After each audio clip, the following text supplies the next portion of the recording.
თუ თქვენ ქალაქში ავტომობილით მოძრაობთ, ძალიან მალე საპარკინგე სივრცის გამოყენება მოგიწევთ, რაც იმას ნიშნავს, რომ უნდა დაემორჩილოთ წესებს. ავტოსატრანსპორტო საშუალების პარკირების საფასური დროის მონაკვეთის მიხედვით გადაიხადოთ. წესების დარღვევა კი ფინანსურ ჯარიმას უკავშირდება. დიდი ქალაქების პრაქტიკა შეიძლება ითქვას ზესტაფონში ახლა იტესტება. ქუჩებში პარკირების ოპერატორები დადიან, რომლებიც პროცესის მობილურ უზრუნველყოფას ახდენენ და პარალელურ რეჟიმში მძღოლებს სიახლის შესახებ აწვდიან ინფორმაციას. მოსახლეობას ვაწვდით ჩვენ, რომ ეს ყველა უნდა გადაიხადოს. თორემ დაჯარიმდება. მეც არაფერს არის ადგილები, რომელიც არ შეიძლება ისე დადგეს მანქანა, რომელიც შეუშლის მოძრაობას ხელს.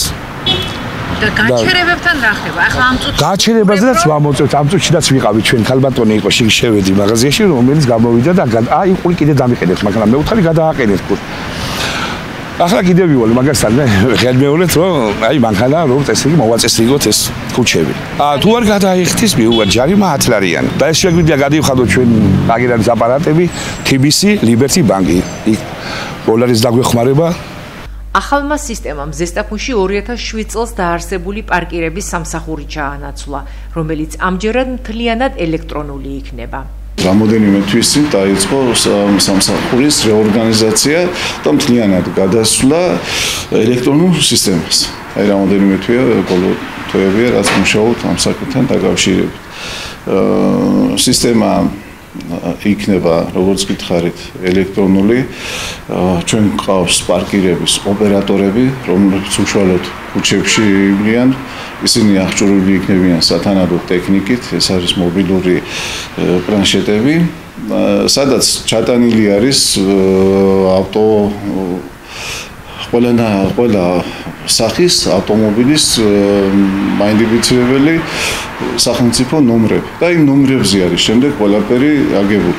მოხდება ისეთნაირად, რომ როცა ამ პლანშეტს შეიტანს ოპერატორი მანქანის ნომერს, ის უკვე პროგრამულად ამუშავებს მანქანის ნომერს, იქვე მიუთითებს, რომ რამდენი დღიანი აქვს გადახდილი პარკირების საფასური, ან საერთოდ აქვს თუ არა გადახდილი და იმსახურებს თუ არა საჯარიმო სანქციას. ხდებით ავტომფლობელებს, გვაქვს მათთან კონტაქტი და უბრალოდ უხსნით, როგორ უნდა ისარგებლონ ამ სერვისით. რა იციან მძღოლებმა პარკირების სამსახურის ამოქმედებასთან დაკავშირებით? მთავარია ჩვენ ადგილი მოგცენ, სადაც დავდგებით, რომ ვიმუშაოთ და 2 კაპიკი ვიშოვოთ, ამბობენ ტაქსის მძღოლები, რომლებიც წლების განმავლობაში ჭანტურიას ქუჩაზე დგანან. მოგცენ ადგილი და თუ რამე გადასახდელი იქნება, პრობლემა არ აქვს. ესა მთავარი რომ დაგვაყენონ აქ ჩვენ. დაგვაყენონ აქ ჩვენ და ვიდგეთ და 2 კაპიკი, ოჯახი ვაარსებოთ, პატარა 2 კაპიკი ვიჯოვოთ. ფულის გადახდაზე პრობლემა არ არის. გამოგვიყონ ჩვენ ადგილი და გადავიხდით ფულს არანაირი პრობლემა.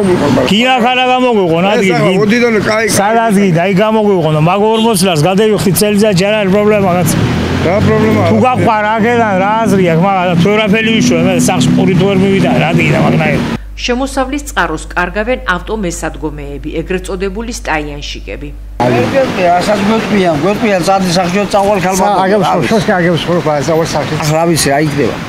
რასაც გვეტყვიან ესე მოვიქცევი. წადის სახში წავალ სახში. ხო მე ვიყავ.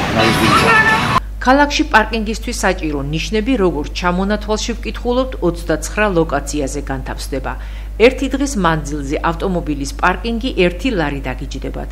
ერთი კვირის საფასური 3 ლარია, 3 თვე 15 ლარი, 6 თვე 25. ერთწლიანი პარკინგი კი 40 ლარი ეღირება. პარკირება განსხვავებულია სატვირთო ავტომობილებისთვის. ერთი კვირა 5 ლარი ჯდება, ერთი თვე 15, 3 თვე 20, 6 თვე 30, ერთი წელი კი 50 ლარი. სამშენებლო სპეცტექნიკისა და სატვირთოებისთვის პარკირება ერთი კვირის მანძილზე 7 ლარი ეღირება, ერთი თვე 20 ლარი, 3 თვე 40 ლარი, 6 თვე 60, ერთწლიანი მომსახურება კი 80 ლარია.